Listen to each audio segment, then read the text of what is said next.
सभी को नमस्कार। कक्षा 8 के जो हाल ही में आकलन हुआ था आरकेएसएमडी के राजस्थान की शिक्षा में बढ़ते कदम, उसमें बच्चों की बहुत सारी कमियां रही थी। तो आज उसी पेपर को दोबारा आपको बता रहा हूँ, जिससे क्या है, जो आपने गलतियां की थी, जो आपसे गलतियां हुई थी, उनको दोबारा आगे नेक्स्ट बोर्ड एग्जाम में उनको ना दोहराए। ठीक, तो सबसे पहले हम बात करते हैं क्वेश्चन विस्तारित रूप दिया था, आपको दिया था 8 प्लस 40 प्लस 20,000 प्लस 8,000, आगे पीछे किया हुआ है, कोई चक्कर नहीं है। अब इकाई में कितने अंक होते हैं? एक होते हैं ना, तो यहाँ इकाई का अंक क्या है आपके पास? 8। तो 8 इसमें है, इसमें है, इसमें है और इसमें है। सबसे बड़ी डिजिट क्या है इसमें? 20,000। 20,000 में देखो 1 2 3 4 5 अंक है, तो यहाँ देखो ये 4 अंक है और ये 4 अंक है, इन दोनों को हटा दो, इन दोनों पे अपनों ने चर्चा नहीं करनी। अब बात आती है, इसमें भी 5 अंक है, इसमें भी 5 अंक है, ठीक है। अब यहाँ पे देखो इकाई का कितना? 8। अब दहाई में देखो, दहाई में 40 है, तो इसका मतलब दहाई का अंक कितना है? 4। दहाई में कितना है? 4। यहाँ दहाई में कितना है? 0। तो यहाँ दहाई में 4 है, यहाँ 0 आ रहा है, तो ये नहीं होगा। तो अपना आंसर क्या होगा? ये।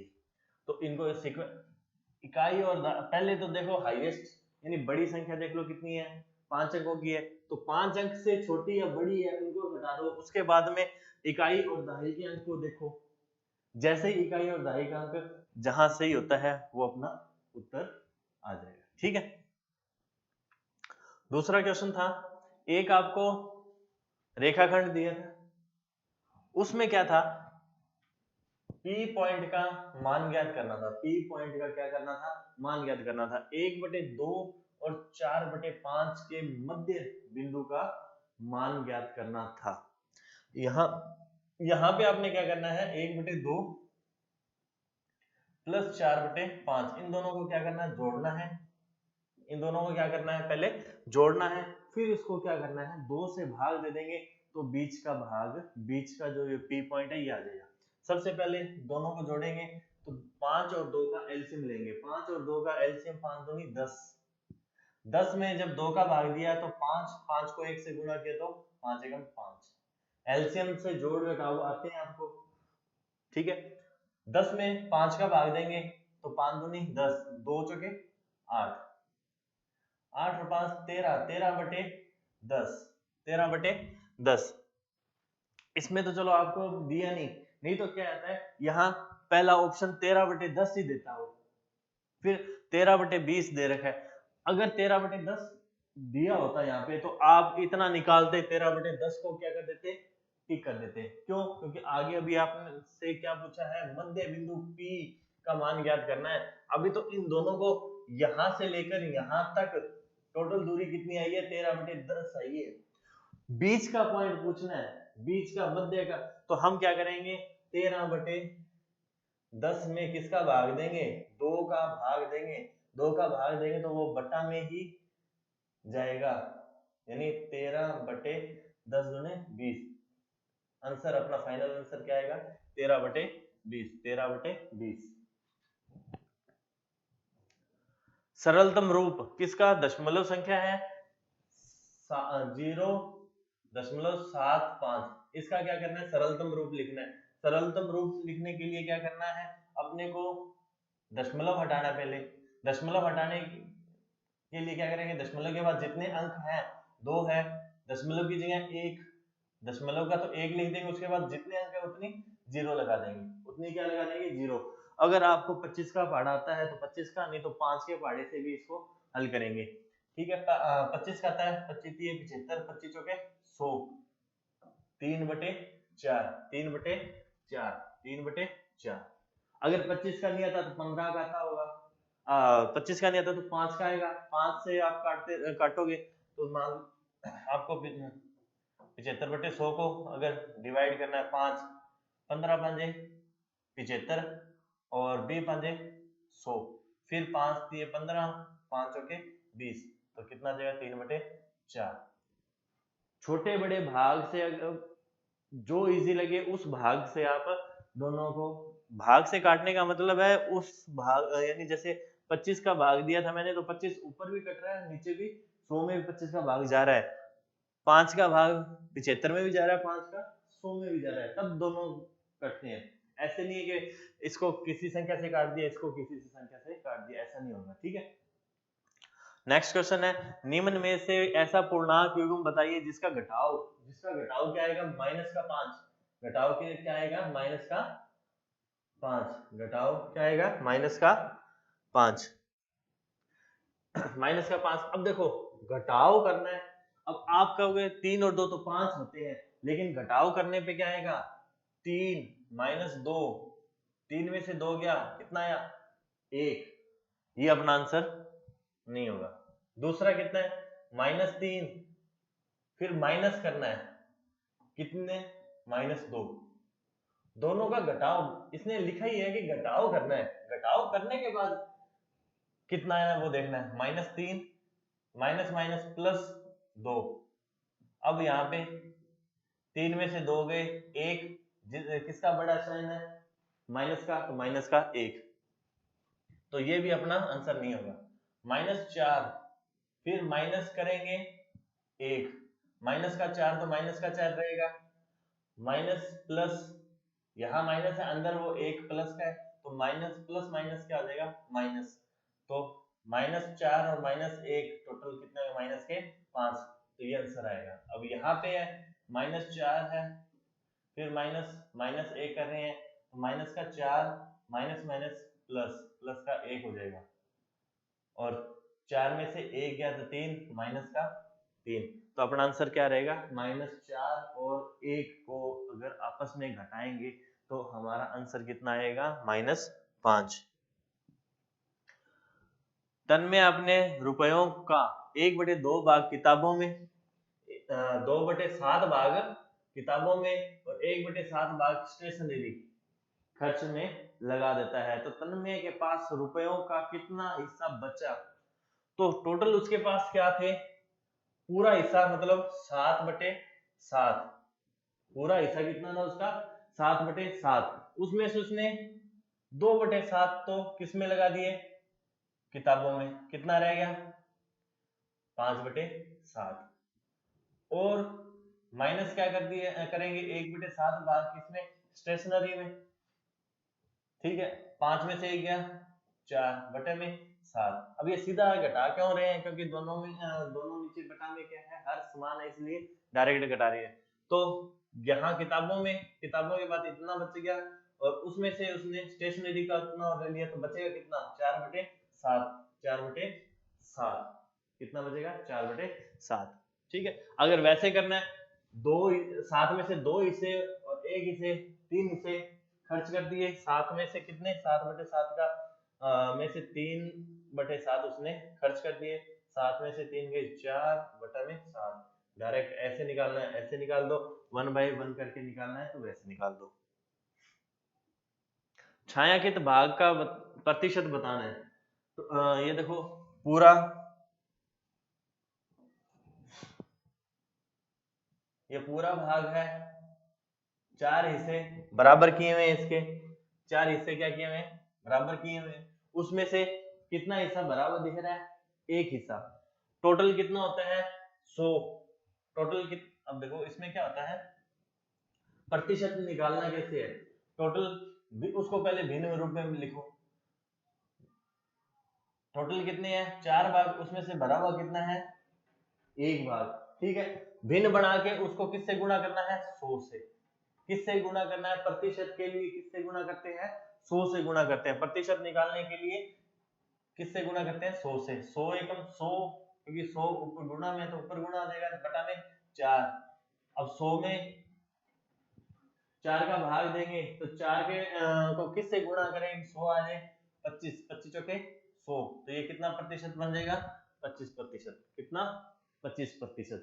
अगर वहां पे 2 हिस्से भरे होते, 2 हिस्से का मतलब आधा भरा होता, तो प्रतिशत कैसे निकालते, 4 एकम 4, 25 चौके 100, 25 दूना 50, कितने प्रतिशत होता? 50%। अगर 3 हिस्से भरे होते 3/4 गुणा 100, 4 एकम 4, 25 चौके 100, 25 तिये 75, ये कितना हो जाएगा? 25 तिये 75%। तो अपने को तो अभी एक भाग का पूछा था, तो कितना हो गया? 25%। आगे चलते हैं, कौन सा कोण अपने संपूरक कोण के बराबर होता है? संपूरक का मतलब क्या होता है? संपूरक कोण का मतलब होता है 180 डिग्री। कितना? 180 डिग्री। ये तो होता है संपूरक। और पूरक क्या होता है? 90 डिग्री। पूरक और संपूरक और पूरक, इनको आपने समझने की ज्यादा जरूरत है कि पूरक 90 डिग्री होते हैं, यानी दो ऐसे कोण युग्म होंगे जिनका दोनों का योग कितना होगा? 90 डिग्री, वो तो क्या होंगे? पूरक कोण। और जिनका दोनों कोणों का योग 180 बनता है, वो क्या होता है? संपूरक कोण। अब अपने बात किसकी हो रही है? संपूरक कोण। संपूरक कोण अपने संपूरक कोण के बराबर है, यानी दोनों कोण एक दूसरे के बराबर होंगे, यानी वो कह रहे हैं संपूरक कोण के बराबर होगा। निम्न में से कौन सा कोण अपना संपूरक का मतलब वो 180 बनाएगा? 180 में से अगर यहाँ 270 है, इसको तो छोड़ दो। अब 180 है, 180 हो गया, तो दूसरा कितना बचेगा? 0। तो ये तो संपूरक कोण का युग्म नहीं बना। अब यहाँ पे 45, 80 में से 45 माइनस कर दो तो कितना बचेगा? 135। तो 135 क्या अपने संपूरक यानी 45 के बराबर है? नहीं है। तो 90 और 90 180, संपूरक के बराबर कितना हो गया? 180 में से 90 निकाल देंगे तो कितना बचेगा? 90। यानी ये दोनों आपस में एक दूसरे के बराबर हैं, एक दूसरे संपूरक के अपने संपूरक के समान है, बराबर है, तो वो कौन सा होता है? 90 डिग्री। x का मान ज्ञात कीजिए। x का मान, ये देखो आपने सब कुछ पहले भूलना है, इसको भूल जाओ, इस लाइन को भूल जाओ। ये जो लाइन है ना, ये रेखिक कोण युग्म होता है। रेखिक कोण युग्म का मतलब होता है कि वो एक रेखा, सरल रेखा है, वो 180 डिग्री की होती है। कितनी? 180 डिग्री की। उसमें से कोई भी कोण एक डिवाइड कर देता है उस लाइन को, तो जो शेष बचेगा वो 180 में से घटा देंगे तो उसका मान आ जाता है। तो इस पूरे का कितना होता है? 180 डिग्री। उसमें से ये भाग डिवाइड हो गया, कितना? 100 डिग्री। 100 डिग्री क्या डिवाइड हो गया? 180 में से 100 माइनस कर देंगे तो कितना बचेगा? 80 डिग्री। तो x का मान कितना आ जाएगा? 80 डिग्री। अब अगर y का पूछ ले, अब अपने को सिर्फ x का पूछा है ना, x के लिए तो क्या देगा? 80 डिग्री। x के लिए क्या देगा? 80 डिग्री। अगर वो y का पूछ लेता तो y का क्या होता? अगर हम सरल ऐसे रेखिक कोण युग्म की बात करते हैं तो ये 80 है और ये पूरा 180, तो 180 में से 80 घटा देंगे तो ये y कितना देगा? 100। अब ये यहाँ देखो कि ये भी 100 है और ये भी 100 है, तो इसका मतलब ये दोनों 100 बराबर कैसे हैं?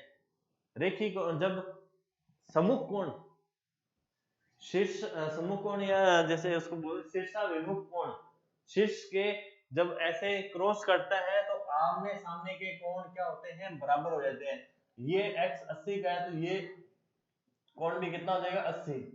ये 100 है तो ये भी 100 हो जाएगा। तो यहाँ सिर्फ x की बात हो रही थी, x कितना है? 80 डिग्री। अब यहाँ पे थोड़ा सा इस क्वेश्चन में थोड़ा सा आपको डाउट रहेगा कि x के कोण x के कितने पूरक युग्म बन रहे हैं? x के कितने पूरक कोण युग्म बन रहे हैं? x में क्या है? ये है पूरक का मतलब 90 डिग्री, तो 90 डिग्री का ये युग्म बन रहा है ना, एक तो ये बन रहा है। इसके सामने आते हैं तो ये भी तो x ही है, क्योंकि ये शीर्षाभिमुख कोण है ये वाला, इस तरीके से, तो ये दोनों बराबर है, तो ये भी है। इसमें दोनों ही प्रकार 1 और 2, ज्यादा हाईएस्ट ज्यादा क्या बनेगा इसमें? जो 2 है वो पूरक युग्म बन रहे हैं, एक तो ये बन रहा है और एक ये बन रहा है, ठीक है। और और नहीं बनेगा, क्यों? क्योंकि अगर हम इसकी बात करें, इसकी, तो यहाँ तो 1 2 और 3 कोण आ गए, 3 कोणों की बात नहीं करनी, 2 ही कोणों की बात होती है। अगर हम इसमें बात करें तो इसमें 1 2 3 है, तो ये भी नहीं होगा। अगर हम इसमें बात करें 1 2 3, इसमें भी नहीं होगा। सिर्फ जहां 2 कोण युग्म बन रहे हो और 90 डिग्री का योग हो रहा हो, तो वो 2 ही चीजें हैं, एक तो ये है और एक ये वाला, 2। ठीक है, तो इसमें 2 आएगा। अंक की पुनरावृत्ति किए बिना, पुनरावृत्ति किए बिना, पुनरावृत्ति का मतलब है जो ये अंक दिए हुए हैं इसको दोबारा रिपीट, इनमें से कोई भी अंक को दोबारा रिपीट ना किए एक संख्या बनानी है। कितने अंकों की? सबसे छोटी 6 अंकों की बनानी है, और वो क्या बनानी है? सबसे छोटी संख्या बनानी है, सबसे छोटी संख्या। तो हमने क्या करना है, पहले ये देखो कि अंक क्या कौन कौन से हैं। 9 है, 7 है, 5 3 1 और 0 है। तो सबसे पहले आपने ध्यान क्या देना है? 1। सबसे पहले क्या लगेगा? 1। उसके बाद में क्या लगेगा? 0। कभी भी ऐसे हो जहां 0 हो तो 0 को सबसे पहले नहीं लगाना। छोटी संख्या में, छोटी संख्या में 0 को पहले नहीं लगाना। क्यों? क्योंकि वो अगर पहले लगा देते हैं तो वो 0 फिर 1, तो कोई संख्या अगर 0 से स्टार्ट होती है तो उसकी कोई उस 0 की कोई वैल्यू नहीं होती, तो वो एक अंक कम। यानी अगर हम इसी को मानते हैं 1 3 5 7 और 9, बढ़ते क्रम में अंकों को सेट करेंगे तब वो क्या बनेगी? छोटी संख्या। अब यहाँ देखो, ये 0 लगा दिया, इस 0 की तो कोई वैल्यू नहीं रही ना, तो 1 2 3 4 5, ये कितने अंकों की बनी है? 5 अंकों की। हमें चाहिए कितनी? 6 अंकों की। इसलिए हमेशा क्या किया जाता है? 0 को एक अंक के बाद लगाया जाता है। सबसे पहला 0 के बाद जो छोटा अंक है उसको पहले लगाएंगे, तो 1 के बाद 0, फिर 3, फिर 5, फिर 7, फिर 9। 1 0 3 5 7 9, 1 0 3 5 7 9, ये हमारा क्या है? आंसर। क्लियर? अब अगर इसमें थोड़ा सा ध्यान ये देना है कि यहां देखो 0 और 0 2 बार रिपीट हो रहे हैं ना, पुनरावृत्ति, पुनरावृत्ति करनी नहीं है, तो इसका मतलब ये पुनरावृत्ति हो रही है। यहाँ 1 और 1 2 बार ही आ रहा है, तो ये पुनरावृत्ति हो रही है। अब यहाँ पे ये होता है कि एक अंक लगा 0 जहां भी होता है वो दूसरे नंबर पर आएगा, दूसरे नंबर पर आएगा। कहां से? बाएं साइड से। ठीक है, तो वो दूसरे नंबर पे आना चाहिए था, लेकिन इसने क्या किया? 0 को लास्ट में लगा दिया, तो वो सबसे छोटी संख्या नहीं बनी, सबसे छोटी संख्या नहीं बनी, तो इसलिए ये भी आंसर नहीं होगा, अपना आंसर वो आएगा। ठीक है, अगर हमें कहते कि इन्हीं अंकों से सबसे बड़ी संख्या, 6 अंकों की सबसे बड़ी संख्या बनानी है, तो हम क्या करते? सबसे पहले बड़ा अंक, फिर उसका घटता क्रम लिखते जाते, तो ये सबसे बड़ा सबसे बड़ी संख्या 6 अंकों की बन जाती दिए हुए अंकों से। अब यहाँ पे अपने पास ये विकल्प है, सही और गलत का बताना है कि भी कौन सा सही है कौन सा गलत है। सबसे पहले इस युग्म पे आते हैं, इस ए पे 3/7 और 4/7, 3 के 7 हिस्से करने पे ज्यादा आएगा या 4 के 7 हिस्से करने से? देखो, कोई भी चीज को अगर बांटना है 7 जनों में, अगर हम 3 बांटेंगे तो ज्यादा आएगा, 7 जनों में 4 बांटेंगे तो ज्यादा आएगा, तो 7 जनों में 4 बांटेंगे तो ज्यादा आएगा, ये आना चाहिए। लेकिन यहाँ पे साइन देखो कैसा है, क्या इंडिकेट कर रहा है ये? कि ये 3/7 बड़ी है, लेकिन है बड़ी ये है, तो इसमें ये क्या आ जाएगा? गलत। अब यहां देखो 3 के 7 हिस्से या 2 के 5 हिस्से, दोनों में से बड़ी क्या होगी? अब इसमें तो देखो आपको अगर इसकी समतुल्य बनानी है, समतुल्य बनानी है तो 3/7 और 2/5 इनकी समतुल्य बनानी होती है। अगर उस तरीके से बना के करोगे तो जल्दी भी हो जाएगा और सही भी होगा। तो 5 7 35, तो दोनों का हर समान कर दिया, ये 7 से गुणा किया, ये 5 से गुणा किया, 5 दिए 15 और 7 दूनी 14। बड़ा कौन सा है? हर बराबर होने के बाद में जो संख्या अंश बड़ा होता है वही संख्या बड़ी होती है, तो अंश किसका बड़ा हो रहा है? इसका। तो ये संख्या बड़ी है और ये छोटी है, और ये इसने सिंबल भी बीच में क्या दिया हुआ है? बिल्कुल सही दिया हुआ है। तो ये अपना आंसर सही है। आगे करने में कोई दिक्कत नहीं है। अब देखो 7 में से 7 के 9 हिस्से करें, 9 के 7 हिस्से करें। अगर 7 में जब 9 का भाग देंगे तो दशमलव में आएगा, और जब 9 में 7 का देंगे तो 1 दशमलव और कुछ आएगा। तो बड़ी संख्या क्या है? ये वाली, लेकिन इसने साइन उल्टा दे रखा है, तो ये भी क्या हो गया? गलत। 4/4 का मतलब होता है 1, और 3/4 का मतलब होता है 0.5775। तो ये बड़ा है कि ये बड़ा? एक बड़ा है, लेकिन इसने उल्टा साइन दे रखा है, तो वो भी क्या हो जाएगा? गलत। ठीक है, तो ये इस तरीके से इसको हल करना था।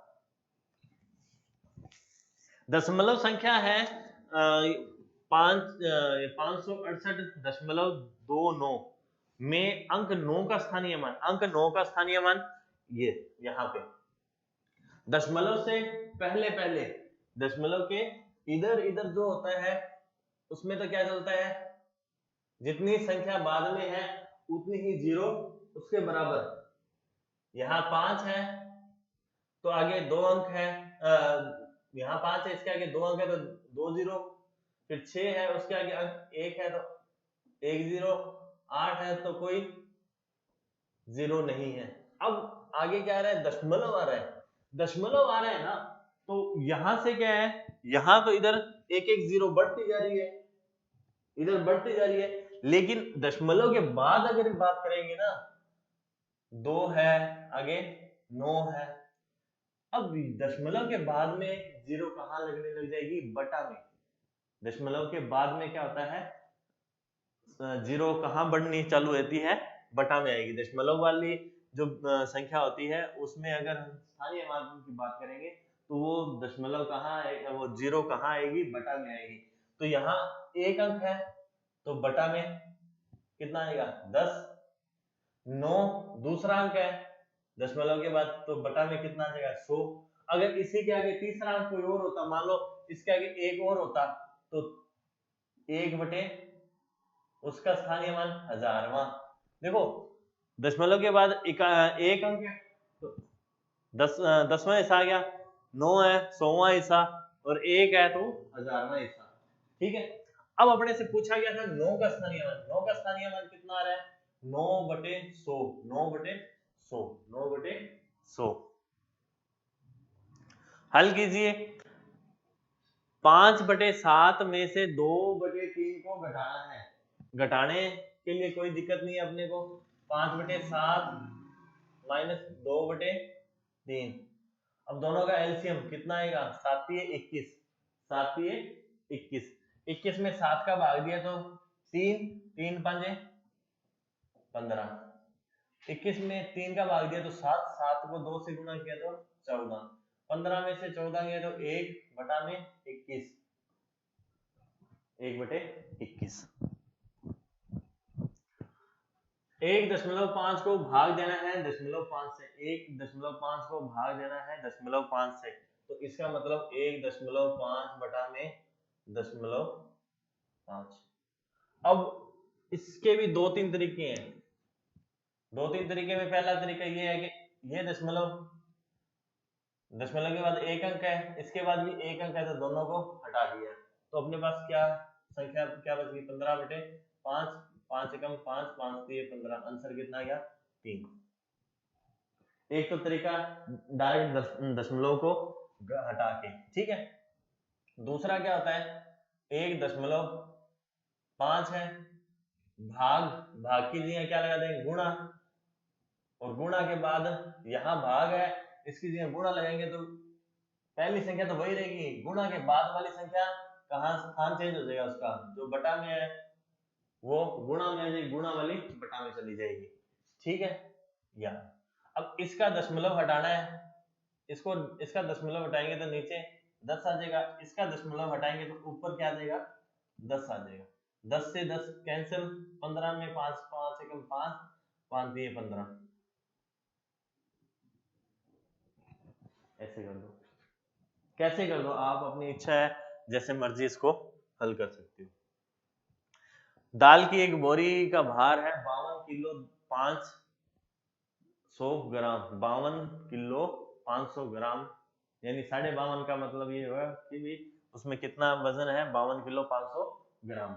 अब उसमें बताइए कि वैसी 5 बोरियां हैं तो उसका वजन कितना होगा, वही है, आपको करना क्या होगा, 52.5 को 5 से गुणा करना होगा, 5 5 25, 5 2 10 2 12, 5 5 25 और 1 26। अब दशमलव एक ही जगह है, उसके बाद अंक भी एक ही है, तो दशमलव का लग जाएगा यहाँ पे, इतने केजी 5 बोरियों में आएगा, 262.500, ये अपना आंसर क्लियर। संख्या 5876A2,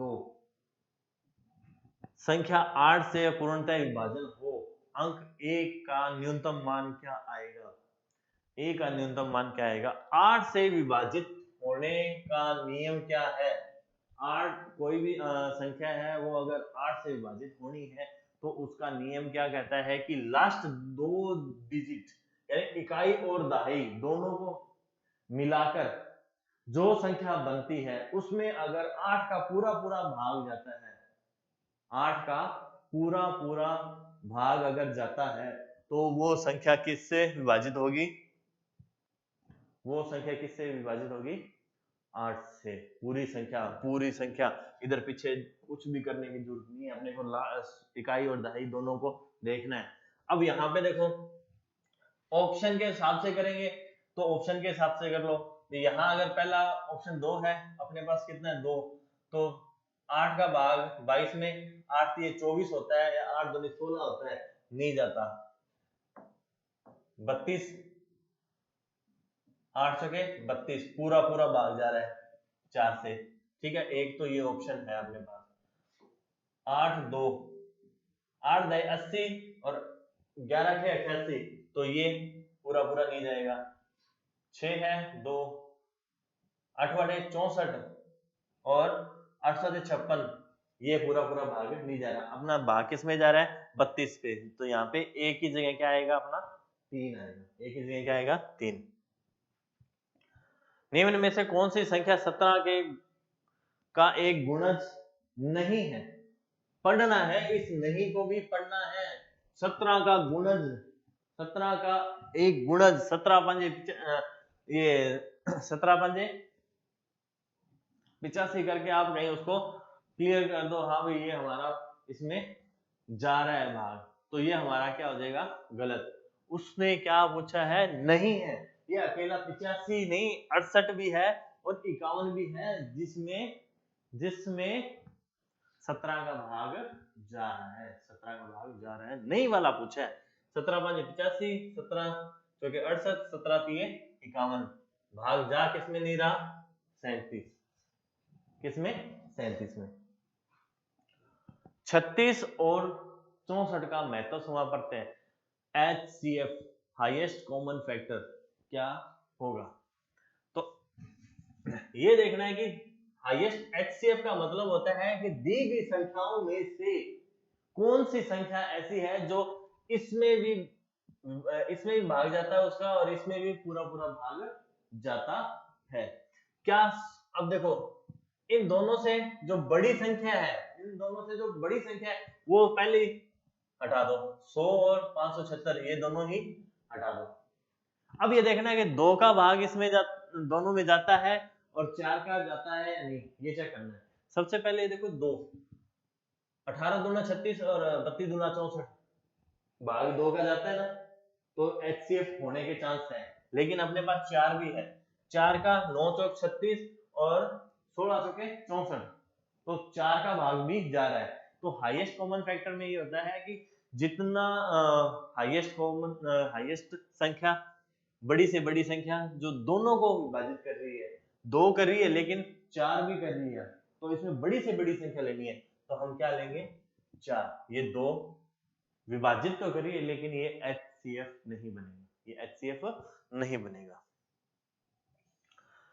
एक टेबल पर टेबल क्लॉथ, मेज पर मेज पोस्ट बिछाते हैं ना, वो है, वो क्या किया उसने, उसके टेबल की लंबाई 145 सेंटीमीटर और चौड़ाई है 97 सेंटीमीटर है। यदि टेबल क्लॉथ लंबाई से 5 सेंटीमीटर और चौड़ाई से 3 सेंटीमीटर लटका हुआ है, चौड़ाई में अगर मान लो टेबल इस तरीके से है, लंबाई में कितना 145 है और इधर लटका हुआ कितना है, लंबाई की हो तो 5-5 सेंटीमीटर और चौड़ाई में ऐसे और ऐसे है, तो 97 था, इधर भी 3 बढ़ गया, इधर भी 3। अब ये तो कितना था 145, इधर 5 बढ़ गया और इधर भी 5, तो 145 प्लस 5 प्लस 5 155 सेंटीमीटर हो गया। और इधर 97 था, तो 97 तो था ही था, 3 इधर बढ़ गया, 3 इधर, 3 प्लस 3 तो 103 सेंटीमीटर। अब होता क्या है कि अब उसने टेबल क्लॉथ का परिमाप पूछा है, टेबल क्लॉथ, अब वो टेबल क्लॉथ कैसा हो गया, इतना बड़ा हो गया, टेबल क्लॉथ तो बड़ा हुआ ना उससे, क्योंकि उसके इधर लंबाई और चौड़ाई दोनों साइड में वो नीचे की ओर झुका हुआ है। तो अब क्या करना है, हमारा नई मेज, वो तो मेज की लंबाई चौड़ाई थी, अब मेज पोस्ट की लंबाई और चौड़ाई ये आ गई। अब दोनों अब वो परिमाप, आयत का परिमाप क्या होता है, 2 गुणा लंबाई प्लस चौड़ाई, 2 गुणा लंबाई प्लस चौड़ाई होता है, 2 तो ये है ही 145 155, ये हमारी लंबाई होगी, चौड़ाई आएगी 103, तो 103 और 155 158, गुणा किससे करना है, गुणा किससे करेंगे, 158 नहीं, 258 गुणा किससे करेंगे, 2 से, गुणा किससे करेंगे, 2 से, तो 8 दूनी 16, 5 दूनी 10 और 11, 2 दूनी 4 और 1 5, 516 सेंटीमीटर, 516 सेंटीमीटर, 516 सेंटीमीटर हमारा इस मेज पोस्ट का क्या हो जाएगा, परिमाप हो जाएगा। एक आयत और एक वर्ग का परिमाप बराबर है, यदि आयत का परिमाप आपको दिया है 240 सेंटीमीटर, तो वर्ग का क्षेत्रफल ज्ञात करो। अब वो क्या कह रहे हैं कि 2 गुणा लंबाई प्लस चौड़ाई बराबर 4 गुणा भुजा, परिमाप की बात हो रही है ना, वर्ग और आयत, आयत का परिमाप 2 गुणा लंबाई प्लस चौड़ाई और वर्ग का परिमाप क्या था, 4 गुणा भुजा, ये दो बराबर है, और आयत का परिमाप उसने दे दिया कितना, 240 सेंटीमीटर, 240 सेंटीमीटर दे दिया। इस फॉर्मूले के बराबर भी वो आएगा, इसके बराबर भी वो आएगा, हमें चाहिए क्या, वर्ग का क्षेत्रफल चाहिए, तो वर्ग का फॉर्मूला परिमाप का ले लेंगे, गुणा भुजा, भुजा निकालेंगे तभी क्षेत्रफल निकलेगा, 240 भुजा बराबर क्या हो जाएगा, 240, ये 4 गुणा में इधर आके भाग में, 4 एकम 4, 6 चौके 24, भुजा कितनी आ गई, भुजा कितनी आ गई 60 सेंटीमीटर, 60 सेंटीमीटर। ये क्या आया है, वर्ग की भुजा आ गई, वर्ग की भुजा कितनी आ गई 60, वर्ग की भुजा कितनी आ गई 60। अब क्या करना है, क्षेत्रफल निकालना है वर्ग का, वर्ग का क्षेत्रफल क्या होता है, भुजा की स्क्वायर, यानी 60 का स्क्वायर, तो 60 गुणा 60, 6, अब आप 60 को 60 से गुणा करने बैठ जाओगे, इतना टाइम नहीं पेपर में वेस्ट करना, 6 को 6 से गुणा किया 36, और जितनी जीरो है वो बच्ची भी वो लगा दो, 3600 सेंटीमीटर स्क्वायर, 3600 सेंटीमीटर स्क्वायर, ठीक है, ये अपना क्या आ जाएगा, इस वर्ग का क्षेत्रफल आ जाएगा। एक वर्गाकार बोर्ड का क्षेत्रफल दे रखा है 1936, तो वर्ग उस वर्गाकार कि प्रत्येक भुजा क्या होगी, वर्ग की प्रत्येक भुजा क्या होगी। तो ये फॉर्मूला क्षेत्रफल का है और क्षेत्रफल दे रखा है। क्षेत्रफल का मतलब भुजा की स्क्वायर बराबर में कितना है 1936, भुजा स्क्वायर इतनी आ गई। अब इसका क्षेत्रफल निकालना कैसे है, अब आपको वर्गमूल आना चाहिए। क्या आना चाहिए, वर्गमूल आना चाहिए। वर्गमूल आपको करवाए होंगे, आप दूसरी क्लास में अटेंड करके आप वर्गमूल निकाल सकते हो। ठीक है, अब क्या करना है, छोटा सा ट्रिक क्या होता है कि 6 किसका किसका इकाई अंक बनता है, 6 किसके स्क्वायर का इकाई अंक है, 4 चौके 16, 4 चौके 16। ठीक है, और किसका आता है 6 का, 6 में 36 और यार 4 चौके 16। दो चीजों को अगर हम यानी 6 को 6 से गुणा करेंगे तो 36 आएगा, तो इकाई अंक 6 हो गया, और 4 को 4 से गुणा करेंगे तो 16, यानी इकाई का अंक ये हो गया 6। तो हमने इकाई का अंक की बात करनी है, तो ये 6 आ गया, तो इसका मतलब यहाँ तो क्या आएगा एक 4 या 6। अब देखो उसमें 6 है, एक ऑप्शन तो अपने पास ये है, एक ये है, या तो 4 आएगा या 6 इकाई का अंक। अब हमने क्या करना है, उसके बाद एक अंक छोड़ के क्या आ रहा है 19। 19 कौन सी संख्या के वर्ग, कौन सी संख्या के वर्ग के करीब है, करीब का मतलब 19 है ना, 19 का मतलब 1 का स्क्वायर, 1 2 का स्क्वायर, 4 3 का स्क्वायर, 9 4 का स्क्वायर, 4 का स्क्वायर, 16 5 का स्क्वायर, 25। अब देखो ये 19 इस 25 से तो क्या है कम है, और 16 से क्या है ज्यादा, तो 19 से 25 तो ज्यादा आएगा ना, तो ये 5 का स्क्वायर अपने नहीं ले सकते क्योंकि वो संख्या बढ़ गई। इससे कम क्या रह रही है 16, तो 16 में किसका स्क्वायर होता है 4 का, तो 4 का स्क्वायर हम लेंगे। अब ये मान लो 44 और 46, अब ऑप्शन अपने पास क्या है 44 है और उधर 36 है, तो 36 यानी 46 तो नहीं बनेगा, हमारा क्या बनेगा 44। तो 44 सेंटीमीटर क्या आ जाएगी इसकी भुजा आ जाएगी। इस ये जो ट्रिक है कि जो देखने के बाद अपने को पता चल कि वो वर्ग कौन उसका वर्ग मूल क्या होगा, तो ये आप दूसरी क्लासेस में आपको मिल जाएगा। ठीक है, वर्गमूल और घनमूल की जो प्रश्नावली आएगी उसमें आप उसको अच्छे से कर लेना। ठीक है, ये आ गया। उसके बाद 5 अंकों की सबसे छोटी संख्या है और 3 अंकों की सबसे बड़ी संख्या के योगफल में से 3 अंकों की सबसे छोटी संख्या को घटाने पर कितना आएगा। पहला आ रहा है सबसे छोटी संख्या 5 अंकों की। 5 अंकों की सबसे छोटी संख्या क्या होती है, 5 अंकों की सबसे छोटी संख्या, पहले 1 लगा दो उसके बाद 0 0 0 लगा दो, टोटल 5 अंक पूरे कर दो, वो तो आ जाएगी सबसे छोटी संख्या किसकी 5 अंकों की। उसमें क्या करना है दूसरा स्टेप क्या, 3 अंकों की सबसे बड़ी संख्या जोड़ दो। 3 अंकों की सबसे बड़ी संख्या क्या होती है,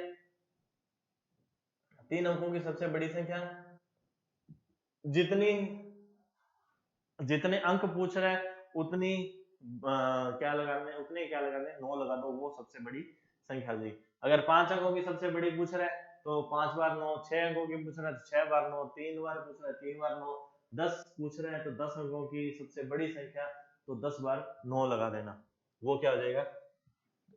अब ये तो हमारी क्या बन गई योगफल, दो चीजें पूछी है, 3 अंकों की सबसे बड़ी और 5 अंकों की सबसे छोटी का योगफल, तो पहले अपने को करना ही उतना है जितना उसने कहा है। यहां तक हो गया। अब क्या करना है,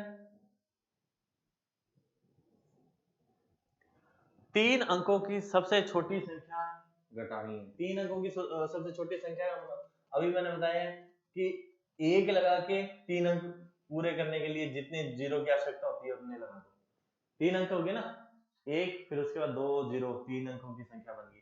तो अब घटाना है, अब उसने लास्ट क्या पूछा है, घटाने का। 9 में से 0, 9 में से 0, 9 में से 1, 0 का 0, 1 का 1, 10,899, 10,999, 10,899, 10,100 और 11,099। तो अपने पास ऑप्शन ब। एक मशीन एक दिन में 7,825 खिलौने बनाती है। मार्च 2023 में उस मशीन ने कितने खिलौने बनाए? जो मार्च का महीना होता है वो कितने दिन का होता है? 31 दिन का। कितने दिन का? 31 दिन का। तो 7,825 को आप क्या करोगे? 31 दिन से गुणा कर देना, जो आंसर आए आप निकाल लेना। ठीक है। अगर वो यहाँ पे फरवरी का पूछता तो फरवरी कितने दिन की आएगी? अगर वो फरवरी का पूछता, फरवरी 2023 में इसके खिलौने वाले कितने खिलौने बने उस महीने में, तो फरवरी कितने की थी? 28 दिन की थी, तो 28 से गुणा आ जाएगा। अगर वो अप्रैल पूछ रहा है तो अप्रैल कितने दिन की होगी? 30 की हो जाएगी, तो 30 दिन की। वो महीने पे डिपेंड है, आपको पता है कौन सा महीना कितने दिन का होता है। नीरज के पास 984 केले हैं, 984 केले हैं, तो बताइए उसके पास कितने दर्जन केले हैं? एक दर्जन में 12 केले होते हैं। एक दर्जन का मतलब होता है, एक दर्जन का मतलब होता है 12। ठीक है, उसमें कितनी, एक दर्जन में कितनी क्वांटिटी होती है? 12 की होती है। उसके पास कुल कितने हैं? 984। अब इसमें आप क्या करोगे? 12 का भाग करोगे, 12 × 96, 12 दूना 24, इसको घटा दोगे नीचे, शेषफल कितना आ जाएगा? 0। तो कितनी दर्जन बन गई? 82 दर्जन। निम्न में से किन दो कोणों के युग्म का योग दो समकोण के बराबर होता है? दो समकोण, समकोण का मतलब होता है, पहले समकोण का मतलब आपको पता होना चाहिए। समकोण का मतलब क्या होता है? 90 डिग्री। और दो समकोण का मतलब क्या हो जाएगा? 90 × 2 बराबर कितना? 180 डिग्री। कितना? 180 डिग्री। अब ये देखो, जो आपको युग्म दिख रहे हैं इनका योग एक कौन से में 180 आ रहा है? 90 और 50 140 होता है, नहीं होगा। 60 और 60 120 होता है, नहीं होगा। 50 और 130 180 होता है, ये होगा। 45 और 45 90 होता है, ये नहीं होगा। तो कितना आ जाएगा? 50 और 130। किसी त्रिभुज में कितने समकोण संभव है? समकोण का मतलब 90 डिग्री, तो इसमें ये एक 90 डिग्री है, तो बाकी क्या होंगे? 90 डिग्री से कम होंगे। अगर, क्योंकि देखो त्रिभुज में कितने कोण होते हैं? 3 कोण। तीनों कोणों का योग कितना होता है? योग कितना होता है? 180 डिग्री। उसमें से समकोण अगर एक होगा तो पीछे 90 डिग्री बचता है, तो 90 डिग्री में दो कोण एडजस्ट हो जाएंगे। अगर दो समकोण 90 और 90, 90 + 90, ये दोनों 180 में से घटा दें, 180 में से 180 घट गए, तो पीछे कितना बच गया? 0 डिग्री। कभी कोई एंगल ऐसा नहीं है जिसका मान कितना हो? 0 डिग्री। तो 0 डिग्री वाला एंगल होगा तो वो त्रिभुज नहीं होगा, वो त्रिभुज नहीं होगा। क्यों? क्योंकि फिर वो 90 एक ये बन जाएगा, समकोण एक ये बन जाएगा।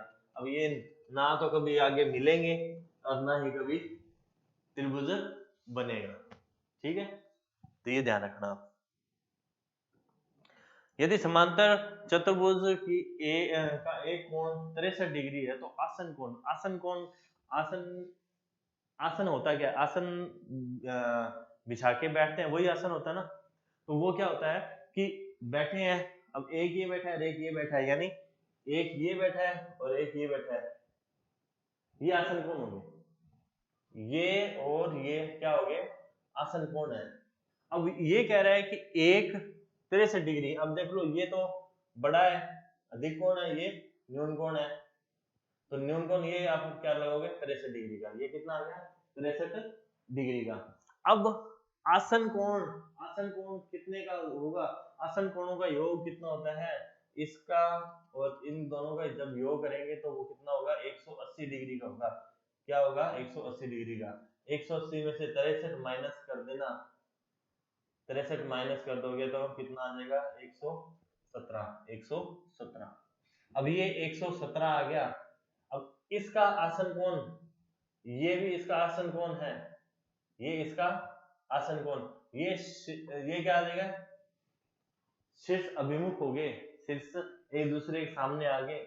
ये 63 का है और कंडीशन क्या है, समांतर चतुर्भुज है तो आमने सामने के कोण, आमने सामने की भुजा और आमने सामने के कोण बराबर होते हैं। ये 63 का है तो ये भी 63 का है, ये 117 का तो ये भी 117 का हो जाएगा।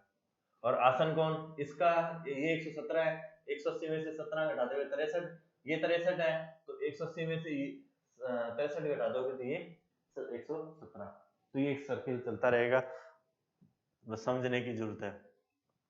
संख्या का पैटर्न 18, 18 दूना 36, 36 दूना 72, 72 दूना 144। जस्ट संख्या क्या हो रही है, पैटर्न क्या हो रहा है, डबल होता जा रहा है। ये एक दंड आलेख है, उसमें वो कह रहा है कि इस आलेख के अनुसार कितने विद्यार्थियों को 15 से ज्यादा और 20 से कम, 15 से ज्यादा और 20 से कम अंक मिले हैं। अब यहां देखो 20 तो ये है और 15 यहां है, ये लो 20 से तो सारे कम है, 20 से तो सारे कम है। 15 से ज्यादा पूछा है, 15 किसके हैं, यहाँ राम है, राम के 10 अंक 10 नंबर आए हैं, श्याम है उसके 15 आए हैं, घनश्याम है उसके 19 आए हैं और राधे श्याम है उसके कितने हैं 18 आए हैं। तो दो ये ऐसे बच्चे हैं जिनके 15 से तो ज्यादा है और 20 से कम है, तो कितने बच्चे हैं, दो। 0 नहीं आएगा, 1 भी नहीं आएगा, 3 भी नहीं आएगा, कितना आ जाएगा 2, कितना आएगा 2।